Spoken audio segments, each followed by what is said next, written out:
Olá a todos professores, estamos aqui para mais um subsídio para a nossa escola bíblica dominical. Lembrando que o trimestre que nós estamos estudando é Eclésia, um convite à comunhão em um mundo individualista. E neste domingo nós vamos então estudar a lição de número 8, que tem por tema Sirva, não reclame. O nosso texto-chave se encontra em 1 Pedro, capítulo de número 4, e o verso de número 10, que diz: cada um exerça o dom que recebeu para servir os outros, administrando fielmente a graça de Deus em suas múltiplas formas. E a nossa leitura bíblica se encontra em João, capítulo de número 13, dos versos 12 até o verso de número 17. Lembrando, meus irmãos, que nós estamos no segundo bloco da nossa revista. E a lição de número 8 é a lição que vai fechar este bloco. Da lição de número 1 até a lição de número 4, então nós estudamos sobre o que é a eclésia, o que é a igreja biblicamente. A partir da lição de número 6 até a lição de número 8, então, nós estudamos questões relativas à igreja local. E hoje, neste domingo, nós vamos estudar então sobre o serviço na igreja local. Se no domingo anterior, se no domingo passado, nós estudamos então sobre o domingo, sobre o culto, sobre a adoração em comunidade, a adoração pública, hoje então nós vamos ver que a igreja, que a eclésia não se resume ao domingo e não se resume aos cultos. Pelo contrário, a igreja, ela é um organismo vivo e que deve ser exercida, que deve ser, então, vivenciada pelos seus membros em serviço. O convite da aula, então, de hoje é chamar os alunos, é chamar os jovens para essa compreensão de que a igreja é o lugar de servir, não é o lugar apenas de cultuar, não é o lugar apenas de cantar, não é o lugar apenas de ser servido, mas em primeiro lugar a igreja é um lugar de servir. E aí nós colocamos um tema que vai relacionar o serviço com a reclamação. Por quê? Porque na igreja nós sabemos que, não apenas na igreja, mas em todas as áreas da vida, nós como seres humanos temos uma mania, muitas vezes, de reclamar, de olhar para as situações da nossa vida e sempre ver algo ruim, e sempre ver um ponto que precisa ser melhorado, sempre nós estamos com aquele senso crítico muito apurado. Então a gente acaba nos tornando pessoas que estão a todo momento reclamando, a todo momento apontando erros. E aqui na introdução nós colocamos que isso é um problema. Por quê? Porque se nós olharmos para as pessoas que costumam viver em reclamação, que costumam reclamar sempre, que estão sempre reclamando de algo, nós veremos que estas pessoas, elas não servem. Elas não estão servindo. Por quê? Porque elas estão gastando tempo em reclamação. E isso, muitas vezes, é algo normal dentro da igreja e com os próprios jovens. Por exemplo, vai acontecer um congresso da mocidade. E aí tem que se escolher a roupa, tem que se escolher o tema, tem que se escolher os pregadores, tem que se escolher os louvores, mas cada um vai ter a sua opinião. Um vai querer que a roupa seja amarela, o outro vai querer que a roupa seja verde. Enfim, não dá para acatar a todos os desejos de todos os jovens. Muitas vezes, então, o que acontece? Um jovem pode começar a reclamar. Mas por quê? Porque ano passado a roupa foi rosa por causa das meninas. E esse ano, de novo, vai ser vermelho por causa das meninas. E aí ele começa a entrar nesse processo de reclamação. Isso, muitas vezes, vai fazendo com que ele olhe para aquele congresso, por exemplo, com um mau olhar. E aí ele acaba não servindo de coração, não adorando a Deus de coração. Por quê? Porque ele passou boa parte do tempo em reclamação. Aqueles que reclamam, eles costumam ficar parados. Eles costumam estar na igreja apenas com aquele senso crítico apurado, mas eles não costumam servir, eles não costumam agir dentro da igreja. O convite, então, para a introdução desta aula é dizer que a Bíblia está nos convidando, que Cristo está nos convidando para agirmos em primeiro lugar, deixarmos esse senso crítico apurado, de sempre olhar para as questões da igreja local com uma reclamação, porque o pastor poderia fazer assim, porque o pastor poderia ter feito de outro jeito, porque o líder de jovens poderia ter feito congresso desse jeito, porque o tema poderia ser assim. A gente tem várias possibilidades de criticar na igreja, mas o nosso convite, o convite bíblico é para a gente, em primeiro lugar, agir na igreja, em primeiro lugar, servir na igreja. O convite bíblico é para nós, então, agirmos, sairmos de um comodismo, sairmos de uma posição de reclamação e irmos para uma posição de agir e de servir. E aqui eu quero trazer para os irmãos um conceito da neurociência que ela vai falar sobre como que essa posição de reclamar, de sempre estar reclamando, de sempre estar criticando, como ela afeta negativamente a nossa vida e as nossas relações. E os irmãos podem, então, usar esta explicação da neurociência para abordar juntamente com os seus alunos e apontar que, então, o nosso chamado não é para sairmos dessa posição de reclamar, de sermos muito críticos e irmos para uma posição de serviço. Na neurociência, quando nós vamos estudar o funcionamento do cérebro, nós vamos ver e entender que no cérebro nós temos, primeiro, o córtex de avaliação,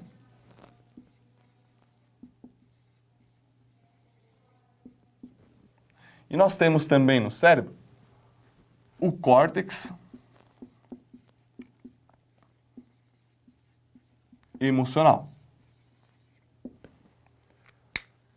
Dependendo da circunstância que nos rodeia e dependendo do nosso interior, do nosso estado de espírito, um desses córtex vão assumir a dianteira do funcionamento do nosso cérebro. Então, vou dar um exemplo. O córtex emocional, ele é responsável por assumir a dianteira do nosso cérebro, a maior parte do funcionamento do nosso cérebro, quando nós estamos em situação de perigo. Por quê? Porque o córtex emocional ele é responsável para nos dar uma sugestão de uma solução rápida. Então, por exemplo, quando você está numa situação de perigo, o córtex emocional ele começa a funcionar freneticamente no nosso cérebro. E aí nós vamos então ter uma sugestão, digamos assim, de uma solução que nós temos que tomar. Então, se você está andando na rua, você vê um cachorro, digamos, que vai te atacar, você então está entrando em uma situação de conflito, em uma situação de perigo, digamos assim. Então, o córtex emocional, ele toma a dianteira do funcionamento do nosso cérebro. E aí ele lança uma sugestão. Qual que é essa? Ou você vai enfrentar o cachorro, certo? Ou você vai ir para a luta com o cachorro, digamos assim, ou você vai correr.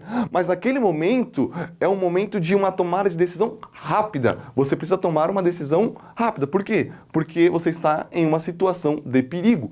Quem vai fazer com que a gente tome essa decisão rápida, essa decisão de fuga ou de conflito, é o córtex emocional.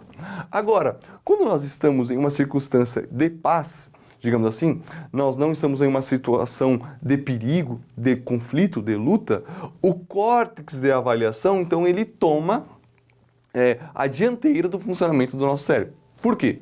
Porque o córtex de avaliação, ele é responsável por fazer com que a gente reflita nas possibilidades, nas variadas possibilidades de ação. Se o córtex emocional, ele então é o responsável por nos sugerir uma solução, o córtex de avaliação, ele é o responsável por nos dar as possibilidades que nós podemos tomar. Ele abre o leque para o nosso cérebro, ele abre o leque de oportunidades. Só que o córtex de avaliação, ele só é ativado em circunstâncias de paz, em circunstâncias de calma. Veja, vou fazer a relação agora com a reclamação. Quando uma pessoa, então, ela apenas reclama, quando ela vive em reclamação, o que ela está fazendo? Ela está mandando e enviando uma mensagem ao cérebro de que ela está em uma situação de perigo ou uma situação de conflito. Logo, o cérebro vai entender que a parte que deve tomar a dianteira do funcionamento do cérebro é o córtex emocional. Então, se essa pessoa chega na igreja, né, trazendo para a nossa realidade, se o jovem chega na igreja, no culto, digamos assim, e ele começa a reclamar, certo? Então, ele começa, o hino não ficou bom, né? Nossa, pelo amor de Deus, mas aquele irmão toca mal demais. Ele começou a reclamar, certo? Ao começo do culto, ele está começando a reclamar. Aí um irmão vai lá e vai ler o texto bíblico e não consegue ler o texto bíblico. Nossa, mas por que o pastor chamou esse irmão? Sabe que o irmão não sabe ler muito bem. Ele está reclamando. As irmãs vão cantar, o CD não funciona. E ele continua reclamando. Ele está em reclamação, em estado de reclamação. Ele está enviando uma mensagem para o córtex emocional de que ele está em uma situação desconfortável, de que ele está em uma situação de conflito e uma situação de perigo. O córtex emocional ele começa a tomar a dianteira do seu cérebro. E aí, o que acontece? Na sua relação ali da igreja, na sua relação com os outros irmãos, na sua relação, então, com os outros jovens, ele começa a ser ríspido. Por quê? Porque o seu cérebro, a parte que está funcionando do seu cérebro, é uma parte que está sugerindo apenas uma solução. E está sugerindo, o cérebro está entendendo que ele está em uma situação de conflito, uma situação desconfortável. Então, ou ele precisa fugir, ou ele precisa lutar. As pessoas que reclamam, podem perceber que elas sempre estão em conflito com os outros. O jovem que sempre reclama da igreja, que sempre está em estado de reclamação com alguma coisa da igreja, é um jovem que muitas vezes vai ter conflitos com os outros jovens. Ele vai ter conflito com os outros irmãos. Ele vai ser uma pessoa problemática dentro da igreja. Ele vai ser uma pessoa que sempre vai dar problema para os irmãos, problema para o pastor. Por quê? Porque ele só sabe reclamar. E quando ele reclama, o córtex emocional toma a dianteira. E então todo o seu corpo, todo o seu cérebro está agora nessa posição de conflito, de luta ou de fuga. É por isso que ele se torna um problema para a igreja. Veja, estou aqui trazendo para os irmãos uma informação da neurociência mostrando que a reclamação, além de fazer com que as pessoas não sirvam na igreja, eu estou mostrando que muitas vezes esse estado de reclamação, esse estado de senso crítico puro, digamos, para não dizer reclamação, o que os jovens, o que nós dizemos? Não, eu sou um crítico, né? Ele não diz que ele é um reclamão, ele diz que ele é um crítico. Mas esse estado de crítica a todo momento, esse estado de reclamação a todo momento, vai fazer com que ele se torne um problema dentro da igreja e vai fazer com que ele sempre esteja em conflito na vida dele, e em conflito com os irmãos dentro da igreja. Se ele é uma pessoa que só reclama da vida, ele vai ser uma pessoa que vai viver em conflito com seus pais, em conflito com seus irmãos. Por quê? Porque, é claro, ele está a todo momento reclamando. O seu cérebro está sempre sugerindo para ele soluções rápidas. Ele não está tendo o córtex de avaliação, o lado do cérebro que mostra as possibilidades, que mostra as oportunidades, que mostra as várias soluções. Não! Ele sempre está no modo de solução rápida ativado, de conflito rápido. Ou eu luto ou eu fujo. Ele está sempre nessa. Por quê? Porque ele está reclamando e ele está ativando o lado do córtex emocional. Isso aqui é interessante, irmãos, porque os irmãos podem levar isso para a sala de aula para mostrar para os alunos que isso é uma questão até científica, que da neurociência. Eu estou resumindo aqui, é claro, né, eu não sou um neurocientista, mas os irmãos podem pesquisar sobre isso. E aqui nós estamos trazendo de uma maneira que fique entendível, digamos assim, essa questão. Mas veja como a reclamação pode ser algo negativo e muito negativo na vida dos jovens. na vida dos seus alunos, na vida deles, nas relações. Essa postura de reclamação vai gerar conflitos e vai fazer com que eles se tornem um problema na família, um problema na igreja. Esse estado de reclamação vai fazer com que o jovem se torne aquela pessoa problema. Todo mundo sabe, aquele fulano dá muito problema. Mas por quê? Quando você começa a ver uma pessoa que, digamos assim, é chamada por uma pessoa problema, aquela pessoa é problemática, pode ver, aquela pessoa, ela só sabe reclamar. Então, o convite da nossa aula, o convite da nossa lição, então, é para nós sairmos desse estado de reclamação e passarmos para um estado de servir e de agir dentro da igreja. E o nosso maior exemplo de serviço não poderia ser outro, é o próprio Cristo. Na lição de número 6, se os irmãos lembram, nós estudamos sobre ser verdadeiros discípulos. E que o verdadeiro discípulo é aquele que vive como Cristo viveu. É aquele que imita a Cristo. É aquele que é um pequeno Cristo, certo? É aquele que age como Cristo. É aquele que pensa como Cristo. E uma das características fundamentais em Jesus, que nós vemos nos evangelhos, é exatamente a questão do serviço. Jesus, ele sempre disse que, olha, eu não vim para ser servido, mas eu vim para servir. O Filho do Homem não veio para ser servido, é isso que ele diz na sua palavra, mas veio para servir. No ministério de Jesus, em seu ministério, em seus anos de ministério, nós vemos Jesus sempre agindo, nós vemos Jesus sempre andando pelas cidades, pelas regiões ali, e ele sempre servindo, ele está em constante serviço. E este é o nosso maior exemplo de serviço. E é por isso que nós devemos servir, porque Jesus Cristo, mesmo sendo Deus, ele veio aqui na terra não para ser servido, mas ele veio para servir. E o texto, a base da nossa aula, que se encontra em João 13, do verso 12 do verso 17, ele é um texto, uma passagem emblemática sobre isso. Porque Jesus, em um determinado tempo, estando ali com os seus discípulos, ele então faz o ritual dos lava-pés. Este ritual era um ritual feito e cumprido pelos escravos dos senhores. As pessoas que eram abastadas naquele tempo, elas então tinham escravos. E uma das funções dos escravos era exatamente lavar os pés dos convidados dos seus senhores.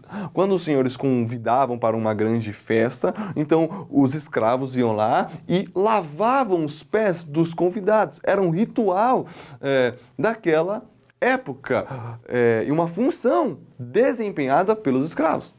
Em um determinado momento, então, Jesus se coloca nesta posição de escravo.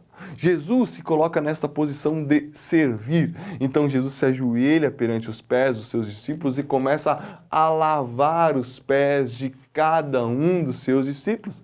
E ao final deste ato, Jesus vai dizer então aos seus discípulos que eles deveriam imitá-lo, de que eles deveriam fazer o mesmo, de que Jesus estava fazendo aquilo para que eles entendessem que eles também deveriam fazer o mesmo e seguir da mesma maneira. Jesus está ensinando para os discípulos de que eles não devem se colocar em uma posição de altivez, em uma posição de senhorio, né? Não, mas eles devem se colocar em uma posição de servo. Jesus então chama os seus discípulos para se tornarem servos, para servirem, não para se tornarem senhores, não para se tornarem pessoas importantes, não para se tornarem pessoas que vão ser servidas, mas para se tornarem pessoas que vão servir em primeiro lugar. E este texto ele é interessante porque ele está no mesmo contexto onde os discípulos estão discutindo quem seria o maior deles. Quem seria aqueles que sentariam ao lado de Cristo, ao lado de Jesus.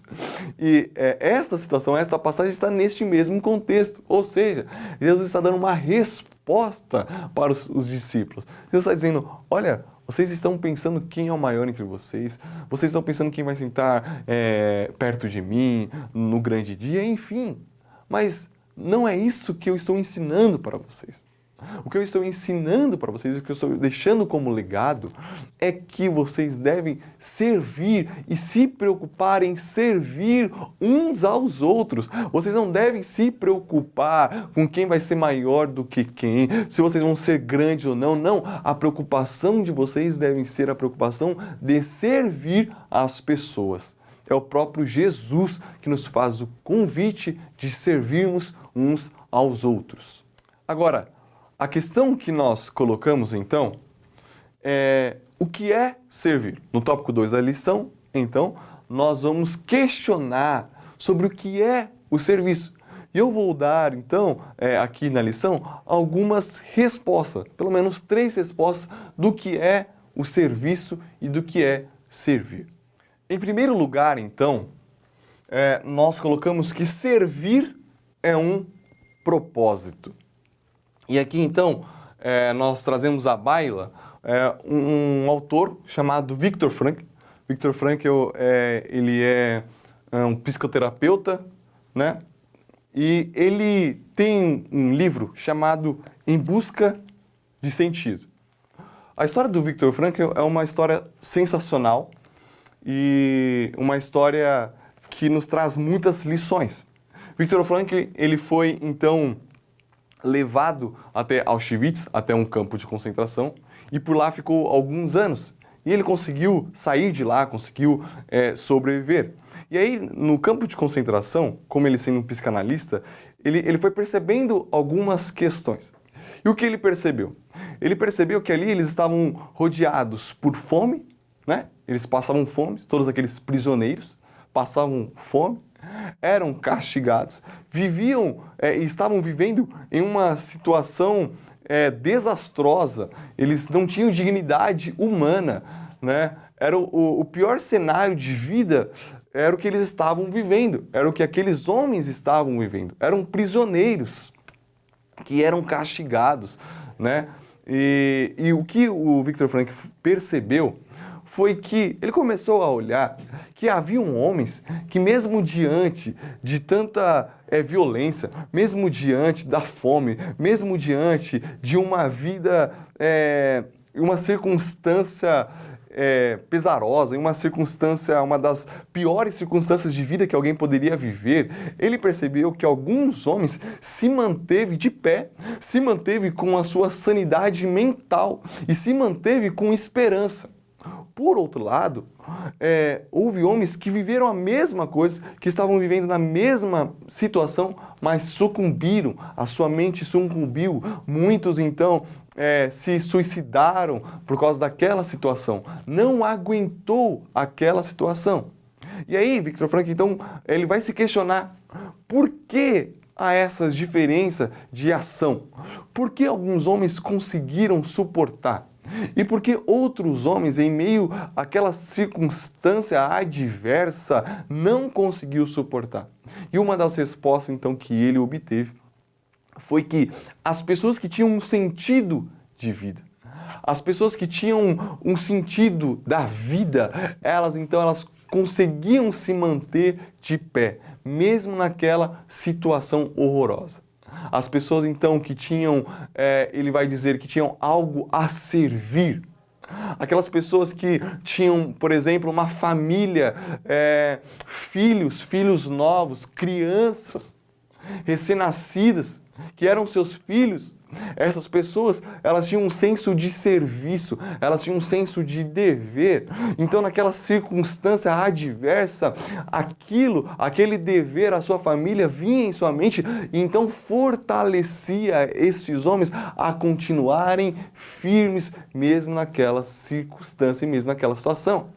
Aqueles homens que tinham esse senso de serviço, de olhar para a sua vida e falar assim, olha, a minha vida tem um sentido, a minha vida tem um propósito, eu sirvo as pessoas, a minha vida ela é útil. Essas pessoas que enxergavam a sua vida desta maneira conseguiram então sobreviver àquela circunstância.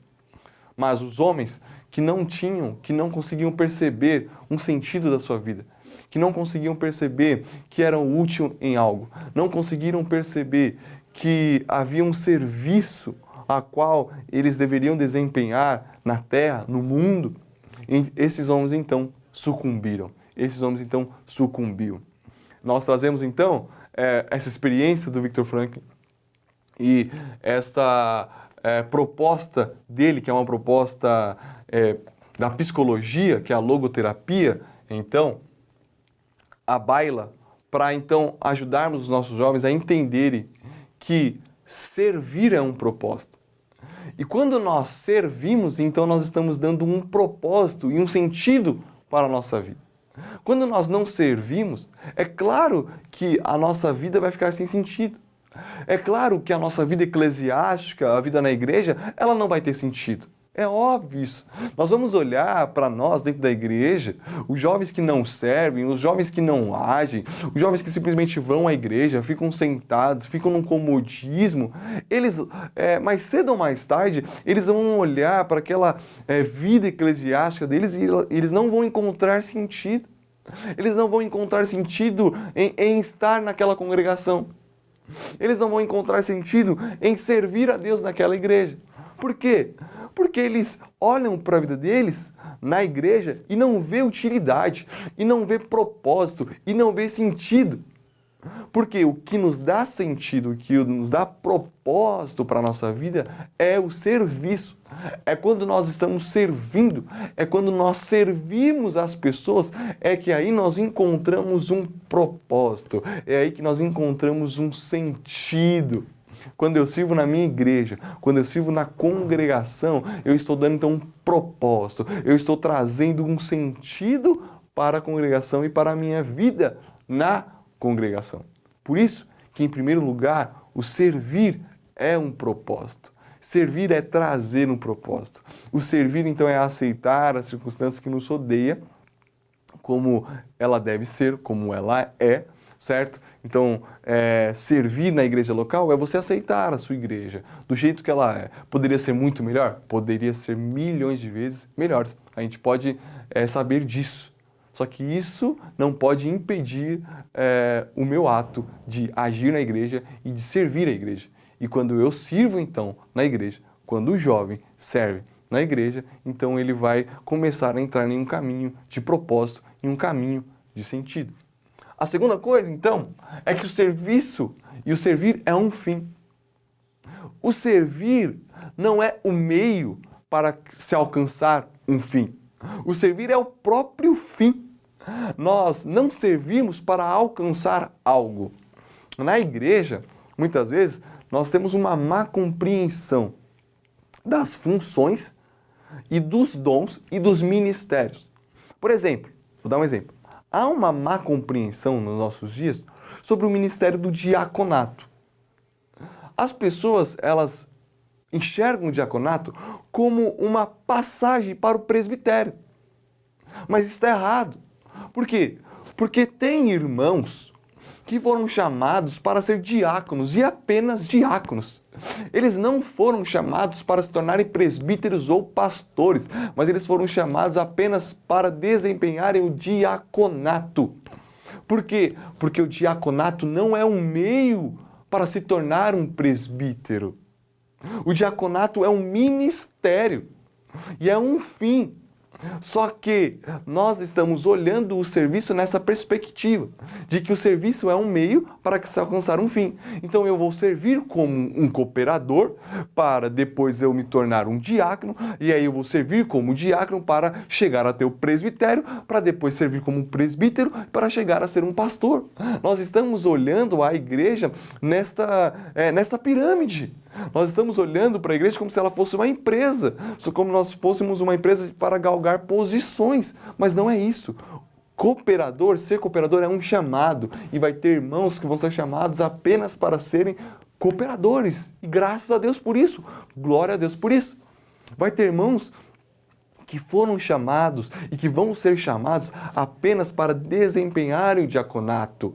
Os ministérios na igreja não devem ser vistos como um meio para se chegar em uma posição maior. Não. Por quê? Porque servir é um fim. Nós vemos isso na obra de Jesus.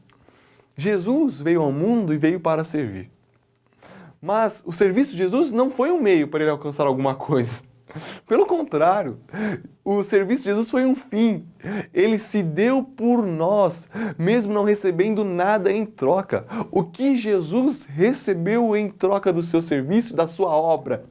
Ele recebeu muitas vezes pessoas que vão maldizê-lo, né? O que mais tem no mundo aí são pessoas que estão em constante guerra com Cristo, com Jesus, dizendo mal de suas obras, dizendo mal de Jesus. O que nós vemos são pessoas que muitas vezes vão abandonar o próprio Cristo, abandonar Jesus. Pessoas que vão negar a Cristo. O que ele recebeu em troca?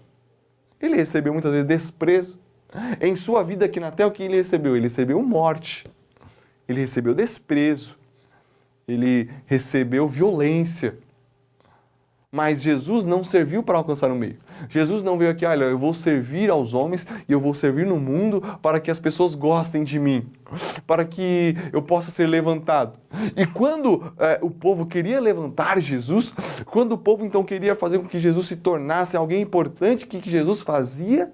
Jesus logo, imediatamente, fugia e se afastava do povo. Porque o serviço de Jesus não era o meio para se alcançar algo, mas o serviço em Jesus era um fim. Jesus veio ao mundo para servir aos homens, para dar a sua vida aos homens. E ele vai dizer em sua palavra que ninguém toma a sua vida, mas ele a deu. Ele que dá a sua vida. Jesus veio ao mundo para dar a sua vida. Jesus veio ao mundo para servir, porque serviço é um fim, não um meio. E os nossos jovens precisam entender isso. Precisa que nós devemos servir na igreja não para alcançar algo, não para ser elogiado, não para ser honrado, não para ser bajulado, não para alcançar um cargo na igreja. Nós não servimos na igreja para nos tornarmos líderes, nós não servimos na igreja para ser visto pelo pastor e nos tornarmos um músico, nós não servimos na igreja. Isso pode ser uma consequência, mas isso não é o objetivo do serviço. Nós servimos na igreja porque este é um convite do próprio Cristo. E também, por fim, nós dizemos então que servir é amar. Amar não é dizer com palavras, mas nós vemos o amor são nas ações. O apóstolo João vai dizer isso. Ele vai dizer, olha, nisto conhecemos o amor, que Cristo deu a sua vida por nós. Como que nós conhecemos o amor de Deus? Como que nós conhecemos o amor de Cristo? Nós conhecemos o amor de Deus, o amor de Cristo, porque Cristo deu a sua vida por nós. Se Cristo não tivesse dado a sua vida por nós, talvez nós não conheceríamos o amor de Deus. A gente só pode conhecer o amor não pelas palavras. E no mesmo texto, João vai dizer, não amemos de palavras, mas amemos de ações, na prática. Por que isso? Servir é amar. Nós amamos quando nós servimos. Se nós amamos a nossa congregação, se nós amamos a nossa igreja, se nós amamos o nosso grupo de jovens, se nós amamos os nossos irmãos, então nós temos que servir. Amor não é dizer eu te amo, amor não é dizer palavras bonitas, palavras de engrandecimento para os outros. Não, amor é servir e servir é amar. As pessoas vão conhecer o nosso amor quando nós servimos. E isso aqui é lindo demais, meus irmãos. E os jovens precisam entender isso. Os jovens precisam entender que se eles amam a obra de Deus, que se eles amam a Cristo, que se eles amam a Deus, então eles devem servir a Deus, eles devem servir na igreja, eles devem servir na sua igreja local. E a questão então que nós fazemos é como que nós podemos servir na igreja? Nós já entendemos então que a igreja é um lugar de servir.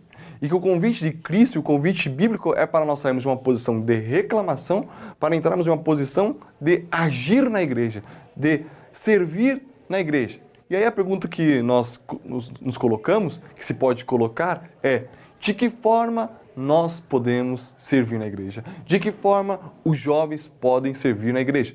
E aí nós damos então duas respostas. Primeiro, exercendo os dons. Nós aprendemos na lição de número 3, se eu não me engano, 3 ou 4, na verdade, que a igreja ela tem muitos membros e cada membro tem a sua função, então cada membro deve exercer a sua função. certo? E nós entendemos então na igreja, Paulo vai dizer isso aos Coríntios, que cada membro tem um dom e Deus dá o dom como ele bem quer para quem ele quer. E o que essa pessoa que recebeu este dom de Deus deve fazer é exercer este dom. Na igreja, então, nós temos os dons espirituais, nós poderíamos dizer, então, o dom da profecia, é um dom espiritual, mas na igreja também Deus dá os dons ministeriais, que são os dons de ser obreiro na igreja, por exemplo, de exercer liderança na igreja, por exemplo, né, exercer algum tipo de cargo na igreja, é um dom ministerial, é o ministério que Deus dá. Então, a primeira resposta de como que os jovens podem servir na igreja é exatamente essa, exercendo os dons. E uma objeção que muitas vezes os jovens fazem, meus irmãos, é assim, é olhar para eles e falar assim, olha, mas eu não tenho nenhum dom. Muitas vezes, muitos jovens, eles se colocam em uma posição de inferioridade. Eles olham para eles e falam, olha, mas eu não sei falar, eu sou tímido, né? Eu não sei tocar. Então, eles acham que os dons ministeriais e espirituais, eles estão resumidos nos dons ali que se exercem, digamos assim, no púlpito, né? Que para eles, então, são os dons dados por Deus. São o ministério de liderança, o ministério de ser pastor e o ministério ali de tocar, o ministério de pregar. Se eles não cantam, se eles não tocam, se eles não pregam, logo então eles não têm nenhum dom dado por Deus. E aí, então, este momento é para nós tirarmos esta objeção, né, este pensamento e dizer que Deus dá vários tipos de dons, né? Nós citamos aqui que Paulo vai dizer que alguns foram chamados para animar, outros para contribuir. Veja, são dons que muitas vezes a gente nem sabia que existia, mas que Deus dá às pessoas. E os jovens, eles não precisam pregar, não precisam cantar e não precisam tocar para servir na igreja e para exercer os seus dons. Há múltiplos dons que Deus dá a cada membro para a edificação da sua igreja. O que nós devemos, então, incentivar os jovens neste momento é para que eles busquem os dons espirituais. Busque os dons espirituais, busque o dom da profecia. Por que não? Por que um jovem não pode ser um profeta de Deus? Por que Deus não pode usar um jovem na profecia? Tem o dom de língua? Por que Deus não pode dar estes dons aos jovens? Nós precisamos então incentivar os jovens a buscarem os dons. E também a segunda resposta que nós demos é que os jovens podem servir na igreja sendo útil na igreja. Veja, tem coisas na igreja que devem ser feitas e aí que não devem ser feitas por quem tem o dom, né? Por exemplo, a igreja vai ser pintada. Não há um dom específico dado por Deus. Olha, essa pessoa aqui, ela tem o dom de pintar. É óbvio que existe essa habilidade, esse dom de pintar, mas veja, na igreja ali não há alguém separado para isso. Então, muitas vezes o que os irmãos fazem é um mutirão. Irmãos, nós vamos pintar a igreja. Quem puder, nos ajude. Venha aqui nos ajudar. Olha, aí o momento que nós podemos e que os jovens podem ser úteis na igreja e que os jovens podem servir na igreja. Os jovens podem servir na igreja sendo útil. O que precisa ser feito aqui? Vai pintar a igreja? Olha, eu posso aprender a pintar e eu posso ajudar a pintar. Olha, o que vai acontecer? Tem que limpar a igreja. Opa, então vamos limpar. Eu posso pegar uma vassoura e eu posso limpar a igreja. Vai ter então algum evento na igreja. Tem que decorar a igreja. Opa, aí há uma possibilidade, há uma oportunidade de ser útil e então de servir na igreja. O convite, então, desta aula é para que os jovens venham exercer os seus dons e venham ser úteis, venham estar disposto na igreja. Não venha ser um jovem que simplesmente vai aos cultos, vai aos ensaios e vai embora. E que a igreja não pode contar com ele nunca. Não. O nosso convite é para sermos jovens que são atuantes na igreja. Concluindo aqui esta aula, meus irmãos, eu quero deixar então uma atividade de reflexão que os irmãos podem fazer com os seus jovens. É uma atividade simples, é uma atividade apenas para reflexão. Então, você vai dar um papel para cada um dos seus alunos, você vai dizer para eles colocarem, então dividirem esse papel, colocarem em cima a parte de crítica e de reclamação, e do outro lado eles vão colocar então solução. E aqui eles vão colocar as áreas da vida deles, né? Então, a área familiar, a área da igreja, a área do trabalho, a área da escola, enfim, eles podem colocar várias áreas da vida deles. E a proposta, então, é fazer com que eles, então, coloquem aqui na coluna da crítica da reclamação as críticas que eles costumam fazer sobre a família. Então, por exemplo, eles podem estar costumeiramente reclamando da sua família, dizendo, olha, na minha família não há comunicação. É um tipo de reclamação, é um tipo de crítica que eles podem fazer quando eles vão conversar com os outros amigos deles, quando eles vão falar na igreja, quando eles vão conversar, sei lá, com um psicólogo, quando eles vão conversar com alguém de confiança. Essa pode ser um tipo de reclamação. Então eles vão colocar aqui, então, na família, a reclamação que eles fazem. Então vamos lá, falta, digamos assim, vou dar um exemplo, né? Falta de comunicação. Falta de comunicação. Certo?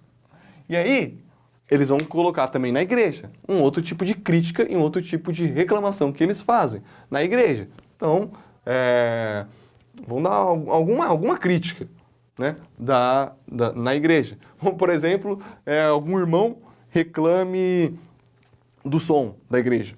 O som da minha igreja é ruim, ou o som da minha igreja é alto. Digamos assim, estou dando um tipo de crítica que muitas vezes é normal na igreja. E no trabalho também, e assim sucessivamente. E aí, a atividade ela vai consistir em eles trazerem uma solução a este problema, a esta reclamação.